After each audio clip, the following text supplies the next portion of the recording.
Welcome everyone to the new improved podcast. Happy New Year! Glad you guys could make it to with us today. On the panel with today we have Shawn, the bombshell Ali, Kaboom! That was a sick. Fabian, the fan of steel woods, How you doing? and I am Seth, the attorney at Comics Dulcie. Today we are talking about changing places. Those legacy heroes that we know that have given the mantle over to their protege, to their to the one that's next in line. We are talking about, do we need it? Has it been done? Has it been done effectively thus far? Well, for me, it's good that mantles get passed over and a new person fills the cape or the cowl or the costume. Because if you stick with one character all the time, then you become, predictable. And every time they change the mantle for better or worse, it's a new flavor, it's a new thing, and you have to just roll with it and you just get accustomed to somebody else taking over the role. And I think it's great because, like I said, it gets away from being stale, to having a character or that person become stale, and just having a new, fresh take on it. Just to breathe fresh new blood into whoever fills the shoes. I like it. I like when they do it because it kind of makes sometimes the comics seem more real. Sometimes I get depressed knowing that I'm gonna be 80 and Peter Parker is still gonna be 20 something, barely 30. You know what I mean? So when they change the characters over, it makes it seem more real, more alive.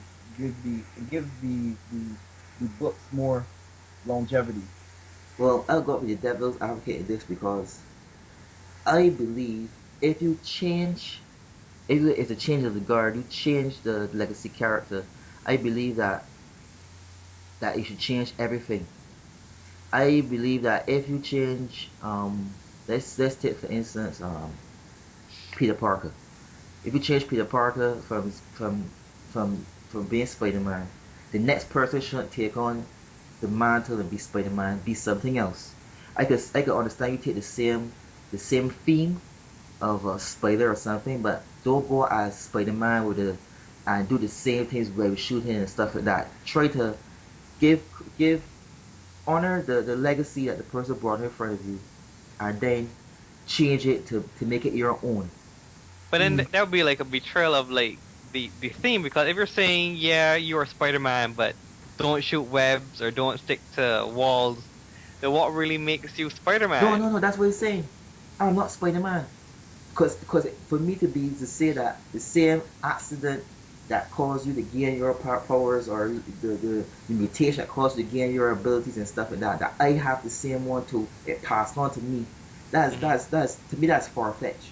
To me, if you try if you want to change it, I feel you should be able to change the whole the whole scheme of things and make it your own. I don't need. Yes, Spider-Man was my hero. Yes, I took it over. But no, I'm making it something fresh, something new.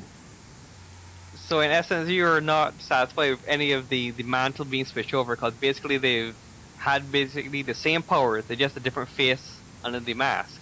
Not really. This it reminds no it reminds me of. I know if you What? guys ever read it, but the Phantom Uh-huh. in the Sunday Suns and stuff like that, the Yeah. Mhm. papers, that Mm. comic strip. His legacy is that no one everybody believes he lives on. He keeps on living. The ghost who walks. But Hmm. truth in fact, he dies and his sons takes over the mantle. Yeah. So then, for him, it is just a continuous something. He has to get a son to be his heir to carry on the legacy, and it has to be Hmm. done like this, or no one will believe the whole legend of the ghost who walks. Hmm. Any of the, But any of the Phantoms ever had a daughter? yes, he Yeah. only had a daughter. He had a son, and the daughter had a boy too. Actually, a twin. They were born at the same time, a boy and a girl. Mm. Yeah. What would happen if he never had a son and one day he says and he keep trying and trying but he just ain't It's shooting like, right? Ghost Who Walks has boobs now. but New jungle legend. uh, But Seth, but that's a messed up thing because for him he will always have to have a son to lead it on. Because if anytime a daughter gets it, everybody will know that something is wrong with the legend, so it's Yep. false. And it always has to be white for some reason, so he can't like fall in love with a black girl or an Asian girl. But Because the child will come out different as like white ghost who walks got dark skin now. but you know his whole that's the thing too. You want to maintain that that mythos of like I never die. You can't have a black guy being the Phantom, and you can't have a girl being the Phantom for obvious reasons. But when you look at characters like Robin, both males and females have filled the role, although Bruce Wayne prefers males. That sounds so suspect and funny. But go yeah, ahead. I mean, like, if you have to like twist his arm to get a woman to be Robin, but it's like I did an article on it's called Night of the Robins, story of the boy and girl wonders, where it chronicled every single Robin, and like within a month he gets a new Robin. It's like wow. Well, now the man here's is the thing. resourceful. Here's the thing for me, besides that very subliminal dig at Batman. The thing for me, like, if we take it within the comic book continuity, right? If we look at this universe, these characters, these heroes, are different from, let's say, a basketballer. You know what I mean? There's only one Michael Jordan. You know what I mean? These characters in these universes are icons. And when these people take on these roles and these costumes, what they're saying, they're carrying on the legacy of these people. It's more than just saying, "Oh, let me copy this person's powers and everything like that." These Spider-Man and the Supermans and all that, those are supposed to be symbols. You know what I mean? As opposed to people. So when they pass on the mantle, or when people take up the mantle, what you're carrying on is a symbol of hope, of courage, etc., etc. A symbol on the lies, because it's not really the person. So you are following a iconic symbol, right? That's lies. Well, no, but the whole Batman and Robin thing is a perfect example because Batman technically has never been replaced. Yeah, you might have like somebody fill in for like a couple of months, but Batman has never been fully replaced. He's always been Bruce Wayne, but the Robins have always had somebody else take over. It's kind of weird because if Batman has never been replaced, then you have like this 10, let's say 15-year-old kid, Dick Grayson, was Robin, grew up to be Nightwing, and is dating, he's in his 20s now, and Batman is still Batman. He's always going to be 30-something. He's never going to age. But you see all the Robins grow up or die, and that's weird. But yeah. I understand what you're saying. It's weird, but you see, it's only recently that I saw with Peter Parker that he started to grow up, and you could actually see it in his lifestyle, moving up from Aunt May, getting a job other than the reporting, the photographer job, moving on, being a scientist, being true to his calling and stuff like that. Bruce Wayne is still a playboy, philanthropist, all the stuff that could fill in, billionaire, and that I don't think that's going to change. So you don't see any progression in that. I guess no, they don't even really tackle that part of his life. It's basically him in the costume. It's hardly they're doing anything with him as Bruce Wayne. Yeah, but then if changing, so you guys agree that these changing places, giving someone else a chance to hold the mantle is something that the comics need. Yeah, I think because like I said, for better or worse, you're gonna have characters that stumble and fall, like Jason Todd, but then you're gonna have characters who come in and take it in a whole new direction, like Stephanie Brown with Batgirl, and with like Blue Beetle too, who like took like this obscure character and made him a more recognizable character. So yeah, pros and cons. I would definitely say changes for the better. Concur. I guess if you take it and you go to extreme, you go over what people are accustomed seeing. I could accept that, but don't give me the same. Don't be the same person that the other person was, and expect me to accept that, because that means you're just giving the old character basically a new face, but it's still the same principles and everything the person still has. They need a But little edge. let's be real too. This is 50% business. If you got these characters up for so long, these companies gonna want to keep these things life forever. And if they can't do it with the Steve Rogers or the Bruce Waynes on the mask, they put somebody else in it, and Batman will always live on, so they can always keep making more money. You know what I mean? But that's the thing, Hollywood now controlling the comics, whereas it used to be comics was controlling Hollywood. But because you got now where if they come up with this like Avengers, they came up with the look for Hawkeye, they had to change the look of Hawkeye in the book. You know what I Yeah, mean? I don't like that. I don't like how movies influence comics. I prefer it the other way around.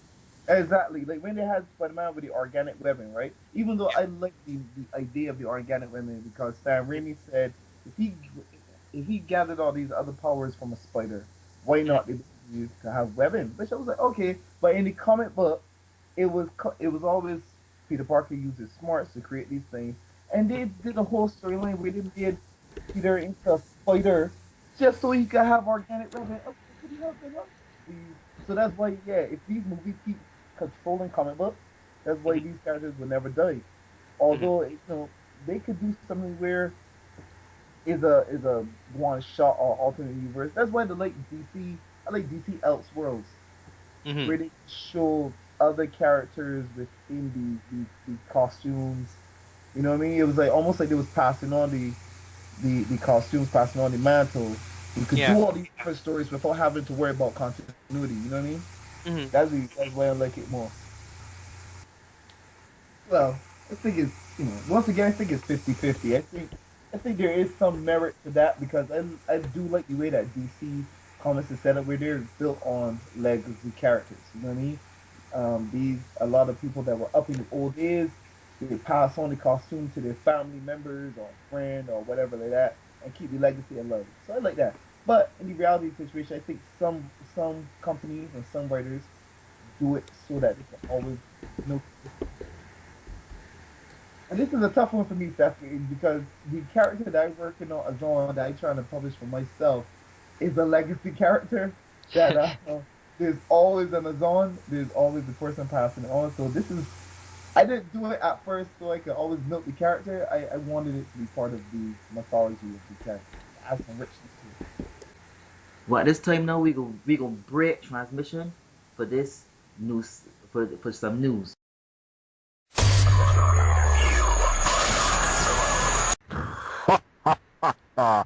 Okay, Wilson. So then I turned to Daredevil and I was like, see my point? Huh? Huh? Get it? What? We're we're recording. Oh crap. Okay. Hi guys, and over to the podcast headlines. Seth, remind me to wipe your memories at the end of this. Legal's gonna have a fit. Like I said, we're doing it live.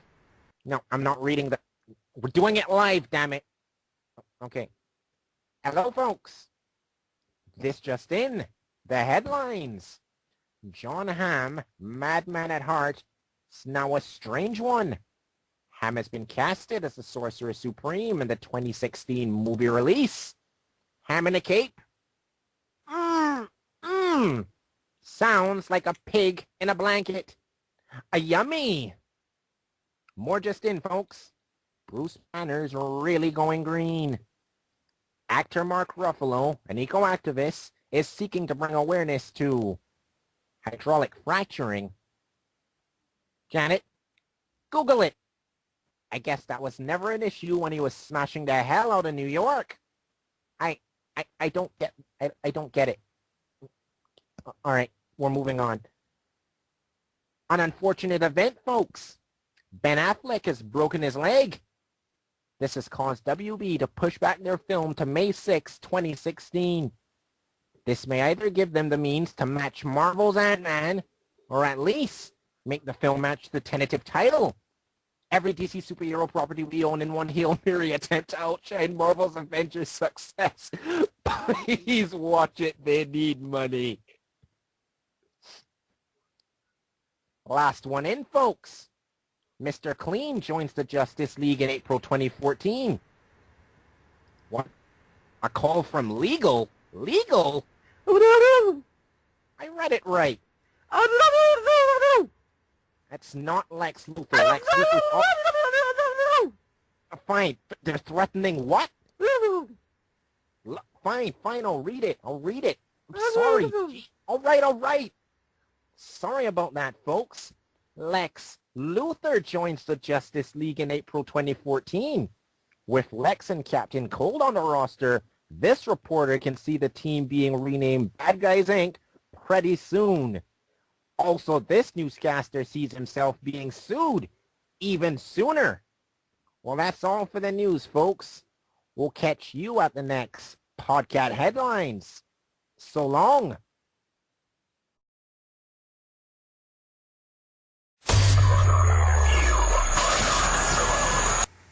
And we're back. No. Hey. Let's look at who handles the mantle the best. Mm-hmm. So we're tackling first. Let's tackle the great one. Batman. Okay. Of course, right, Seth? The great one, Batman. No. Let's take Batman. We'll deal with Terry. Mm-hmm. And we deal with Bruce. So basically Adam Terry West and Christopher Nolan. we deal with Terry McGinnis and Bruce Wayne. We're going to Terry McGinnis is the one from Batman Beyond. That's an animated series. Yes, right? Animated. Well, yeah. He is Batman, but to me, the future. He is missing the edge of Batman. I guess it's because it's the future, and we believe that in the future there should be more technology. Mm-hmm. But it might have but the future might not give us technology in reality. But in this future, there is more technology access to it, so there's more breakthroughs, especially now with armor. So the same way that technology has improved, the villains have improved, crime has improved. So we need a different type of Batman. We need somebody in a suit, no longer in the armor plates he used to have on, the bulletproof coat, the suits he had on, stuff like that. Now it's a different type of Batman. What do you guys think about Terry McGinnis versus Bruce Wayne? Who did it best? Well, here's the problem with that, right? Bruce Wayne was still alive. And anytime you got Bruce Wayne still alive, he's still going to be Batman. He was in Terry McGinnis' ears, coaching him how to be Batman. Hands down, and give it to Bruce Wayne. Hands down. Well, I can't sing enough praises to Terry McGinnis being Batman, and Tim Burton and what he did with like the animated DC universe. That was just amazing because Terry McGinnis was a wholly original character created for that show, and it was unprecedented to have somebody replace Batman. Seriously. And how they went about it, they gave him a similar origin in that his father was murdered and whatever, and that spurred him to become Batman. But they gave it enough twists to make it original for Terry. I mean, he still had his mother and he had a brother and that sort of stuff. And they didn't rehash. Yes, they rehash old villains sometimes, but that was only like a small percentage. They gave this new Batman new villains, new threats, and they incorporated his like daily life with his vigilanteism as the Batman. What they did with the suit, it was like something completely original. It's like if Batman didn't exist and he was just like a myth in and of itself, this Batman, Terry McGinnis, could have stand on his own without the legacy of Batman. And I think that was just extremely amazing because he's a Batman that, you know, took it to another level. While I do respect Bruce Wayne for what he does, he's like the Batman. Is like there's only one Batman, there's only one Superman, there's only one Spider-Man. Everybody's hearts and minds. Terry McGinnis gave Bruce Wayne a run for his money. But when it comes down to it, no one really is going to replace Bruce Wayne in canon as Batman. The man battled through time and space literally to come back and be Batman. So no one's gonna replace Batman for any time. He's just going on vacation, then he's gonna come back. So Oh, yeah. You have me a little nervous because I respect Terry. I respect everything you said and second it. That's the word I'm looking for. I second everything you were saying. But for a quick second, I thought you was going to say that he was a better Batman. We would have had words, baby. Would have been a problem. And if worse, I don't know if it's good or bad, but in the very last episode of the Tim Burton universe, Justice League Unlimited, the very last episode, which is epilogue, they reveal that Terry is Bruce's biological son through a roundabout, contrived story from Amanda Waller. I was like, they really didn't need to do that. Yeah, it's kind of cool, but for me, it was better him being just another kid that graduated to become Batman on his own rights, rather than being the offspring of Bruce Wayne. I agree. Okay. The next one up, Spider-Man. Superior Spider-Man versus Amazing Spider-Man. Basically, Doc Ock Peter Parker versus Peter Parker. Who did it better? To me, I'll go first with this one. To me, Superior Spider-Man is a better Spider-Man. No. Would you say it's superior? I said better. That's his new slogan. Better Spider-Man. No. Why you say that is because, in life, you must learn from you could do two things. You could learn from other person's mistakes, or you could learn from your own. Most of the time, if you learn from other person's mistakes, you won't have to go through the hardship and the trials that they go through. Just see what they did and do the opposite in terms of doing the right thing. Now, with Superior Spider-Man, he saw the flaws of the Amazing Spider-Man. He saw what Peter Parker did and what he could have done to make things better. He took that and he rolled with it. He did the spider bots. He made crime basically obsolete. People feared Spider-Man not because he could beat them up, because the way he handled situation, he's always on top of everything.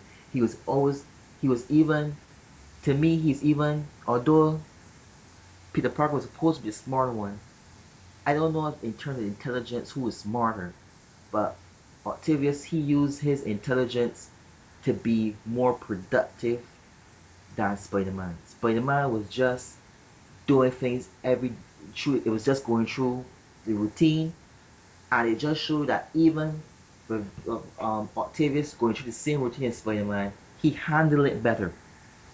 He handled school, he handled working, he handled everything better than Spider-Man.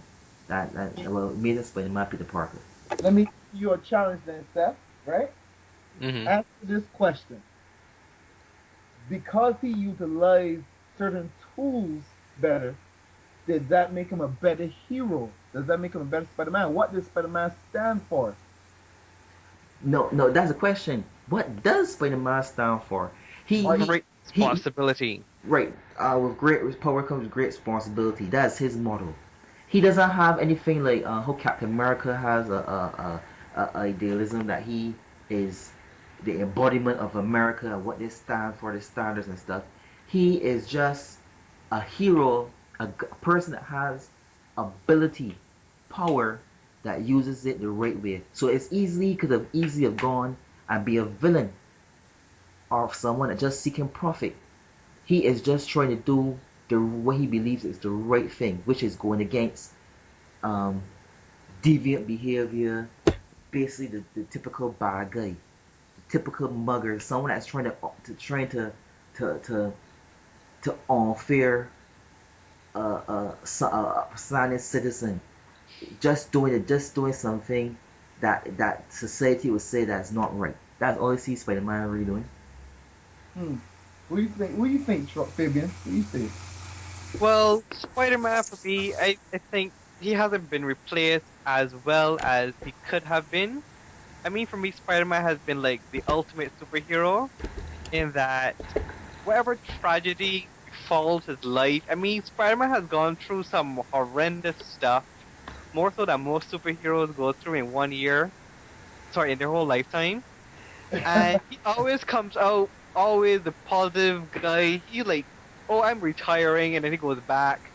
Oh, my girlfriend's died. I have to retire, or like, Venom and Green Goblin and all that sort of tragedy. He's like, you know how people just go through like the worst life possible but still come out on top? I think Spider-Man, that's what Peter Parker does for me. He's like the guy who goes through the sewers and comes out shining because, like I said, he goes through so much tragedy and heartbreak and misery, and he's always still positive, always hopeful. You can't break his spirit, and that quality of Spider-Man, Peter Parker, I haven't seen in his replacements. Now, for me personally, I don't really dig Otto as Spider-Man. I get what you're saying, Seth, in terms of that he's a superior Spider-Man. I guess, in the economics of it being strategic and, being brighter and utilizing his stuff. But morally speaking, I find that characters like Miles Morales, who took over from his mantle in the Ultimate Universe, and even the 2099 with Miguel O'Hara, they do a better job of embodying what Spider-Man is in essence, rather than the technical aspect of what it takes to be Spider-Man. No. We can see the same thing in Scarlet Spider, his clone, and how they handle the mantle of being Spider-Man, whether they believe they were Peter Parker or not. So if you had to observe Spider-Man, not knowing his internal monologue and stuff like that, if you had just to see him in action, I mean, just see him in everyday action, will you believe that he was a more efficient Spider-Man? I mean, because we could see it from both. We could see it from his actions, and we could see it from what he's thinking and what he does behind the scenes and stuff like that. And we know that he is a struggle. He's doing things that is contrary to what Peter Parker used to do. But in the fact, I was just saying that if you had to see him and you are in Manhattan and you just happen to see this Spider-Man flying around and punching someone in the face and fighting, can you make a difference between superior Spider-Man and the amazing Spider-Man? Well, if I was as a casual observer, just watching their actions, Peter Parker behaves like, the friendly neighborhood Spider-Man. He's chatty, he's witty, he's always willing to help out, while the superior Spider-Man is more like, get the job done, be more militaristic in his thinking, more strategic, and he's a lot more cold-hearted. And it's kind of like getting on like Big Brother. I will monitor the city. I will see what everyone else is doing and just control everything. And I don't like the whole controlling Otto Octavius mindset. That's how he behaves. Guys, pause on that. We have some words of wisdom from the philosophical feeling. Ooh, nice.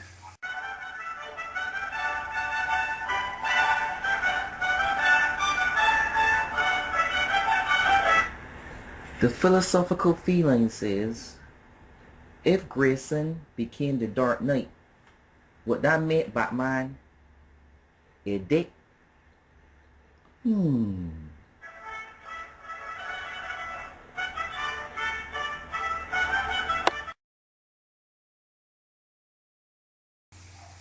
Well, that was inspiring. No. I feel like a new man. No. Alright, Shawn, you're saying something. Shawn was saying something. I want to ask that this. Who would you rather get saved by? Would you rather get saved by the friendly neighborhood Peter Parker, who's going to come in and help you out and, steal the joke, or this militaristic madman who might snap your neck because he saved you, but then find out that maybe you no. I see this trick question you're throwing at me, right? But I ain't gonna get it. How's it a trick question? You're in a burning building and Spider-Man comes to save you.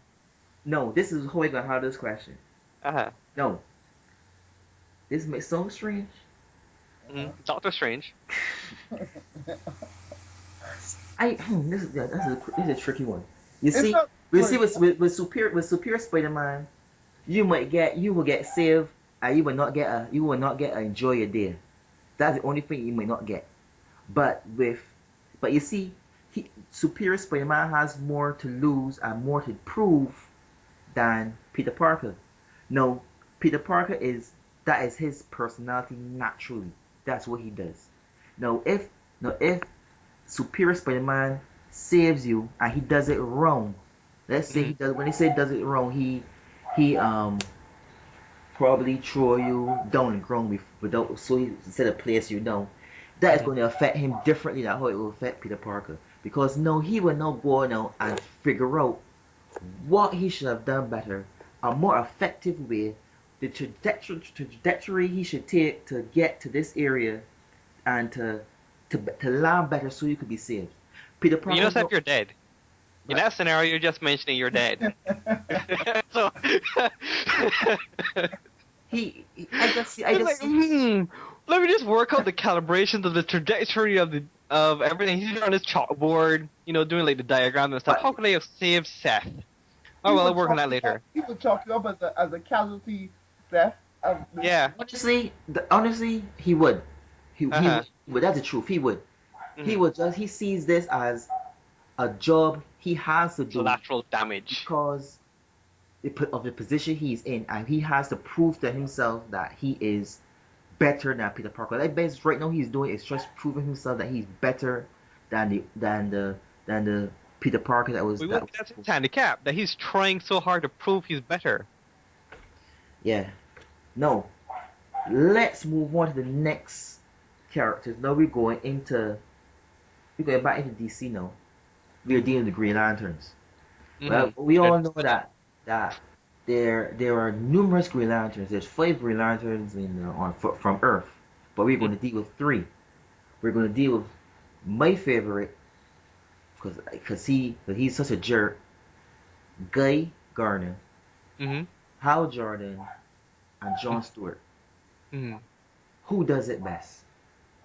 No, this is a tricky one, Seth, because I don't know if I see this as a legacy character. This is a job. There are many, many Green Lanterns. You know what I mean? If you mean the way they did it as from John Stewart, not John Stewart. Who was the old man? The first one? The first? Yeah. Alan Scott. Alan Scott, right? Yeah. You know what I mean? Like if you look at it that way, and how between Alan Scott and Guy and Hal Jordan, maybe. But as far as like, the Green Lanterns, with like how you say all the rest of them, like Garner and them, I don't see that as a legacy character. Well, it's more of a legacy character if you look at it too, but how Kyle took over from Hal, because when Hal went all like, you know, all parallaxian and killed off everybody, there was only one Green Lantern left, and it was Kyle, who was a brand new character. Yeah, but you see, when Kyle became Green Lantern, it was by a luck of the draw. He was just the best they had. It was not like he was really chosen. It was like you will have to do. Alley, yeah, you can see this green guy in the alley with his rings, like trying to pawn it to the first passerby. Yeah, it was like. Well, you see, he will be our first pick, but you know what? He will got to do. You know. Yeah. Yeah. But John was supposed to be the token black guy for the group. He was supposed to be. Yeah. So like that. That diversity higher. Yeah. In a way. Yeah, that's how we really saw it. That's how we saw see him. That he was just supposed to be. If he was a Jew, no, it'd be even better. Okay. Well, you do have an Arab. Simon Baz, the latest Green Lantern, is Muslim. Well, he's Arab. Moving on. Flash. That's between who and who? Barry, Wally West, and Barry Allen. Well, I grew up with Barry on the 90s TV show, so Barry is my dog. But you know, a lot of... He was a muscle bones. Yeah, and he was like ran fast. So like for me, I grew up with Barry, so Barry's my man. But I know a lot of people grew up with Wally West, and how he is the Flash for a lot of people, and that's where the contention is in the New 52, with them only having Barry and only recently saying that they're going to reintroduce Wally West. But the reason I like Barry over Wally and all the other Flashes is because he's Like he's like CSI. He's like a smart, brainy one. He can like solve crimes even without his superpowers. And the fact that he's fast doesn't play into his personality so much. He's actually, not punctual. He's always tardy in his real identity. Like Barry Allen was the guy who was always late perpetually. So he's like always the opposite of who he actually was. Whereas Wally was kind of like the more adventurer type. And yeah, he had like the whole marriage and the family and that sort of stuff. But for me personally, it's a personal choice. I kind of like the personality of Barry more so than any other Flash. So that's where my bias lies. They pretty much have the same power and the same origin story. Both of them struck by lightning. And I think Wally was the first one to actually inherit the mantle in the DC universe after the New 52. Again, I did article on this, a video article, in a Bolt of Lightning, chronicling how Barry Allen influenced the pre, post, and New 52 DC universe from his indoctrination to right now. So I encourage all of our listeners to go check those two videos out. What do you think, Shawn? Which Flash are you going with? Alright, this is where I have to pass it off to Seth. I don't think I have ever even bought a Flash comic in my life. I don't know the difference between Barry Allen and Wally West. It's both the same interchangeable, boring ass character to me. The Flash itself, as a character, I hate anybody that fast. He should never be beaten. Is it how he even got how he even got 100 issues of a book, much less thousands of issues. Like, I gotta pass this one off to you, Seth. Well, I have to concur with Shawn a little bit, because in terms of Barry Allen and Wally West, I mean, like, both of them could run fast. You know what I mean? There's not much difference between them. The suit might be modified a little bit to suit their personality, sure. Still red, sure. And the way they move, you can mistake. I guess that is like, it's similar to how Phantom is, because the same suit, same man, same build, same speed. So you can't differentiate between. You don't even probably wouldn't know there was a different Flash or more than one Flash. Yeah, and I have to agree that was the problem when they tried to have both Barry and Wally in the same comic. It was kind of difficult in costume to tell who is who, even with the slight nuances of each one's costume. And unlike other people who've taken over the mantle, the Flash being the first is really, really hard to differentiate beyond, the costume and the powers. Yep. So to me, you boys doing it good. Do your thing, buddy. Go on with your bad fast self. What can we do? Barry, I will reflect in the comments that Fabian said. Barry was smart. I guess I'm surprised that he's always late. That's so funny that I don't know if he does it purposely or because he shouldn't be late at anything, but he's always late and stuff like that. I guess he has more story. Perfect disguise. He has more story in his to me. Wally, the family, and then his whole family became like Flash thing, and everybody's fast, and I can't handle that kind of like, you know what I mean? It's just too much going on there. So but I think his son turned into like a Hulk. I know at a point in time his son and daughter were getting the powers too, and it affected them negatively. They were aging. They were aging fast instead of just not being fast. They were aging fast as well. So that was an issue too. And an issue, yeah. So see what we did there. So guys, any last thoughts? Because we were wrapping up now. Oh, ready? Yep. And we have so much to talk about. This is just a small snippet of like examples of where people who've taken over the mantle have been good or bad. We all have our preferences, which I think highlights why changing of the mantle is so important, because somebody might not like Barry, and then all of a sudden they introduce Wally, and all of a sudden you got somebody who's interested in the Flash. A lot of people might like Spider-Man, and then like they kill him off and then replace him with somebody else. Yeah, you lose the fans who love Peter Parker, but then you got fans who stick with the new person under the mask. So it's a risk and reward thing when you come into like legacies, but I think for freshness and to keep things interesting, to keep it more realistic and fluid, to have somebody else just take over and just carry on and let bygones be bygones, let the history stand where it is, and rather than having the same person in the same role until time immemorial. Yeah. Yeah. Shawn? And I pretty much agree with Fabian. I love it from the sake of a reader where you can get a fresh take on these iconic characters. You know what I mean? Like I like seeing how what would the Black Panther of the future be like? You know what I mean? And that's another legacy guy right there. That's a title. You know, Black Panther is not just a costume.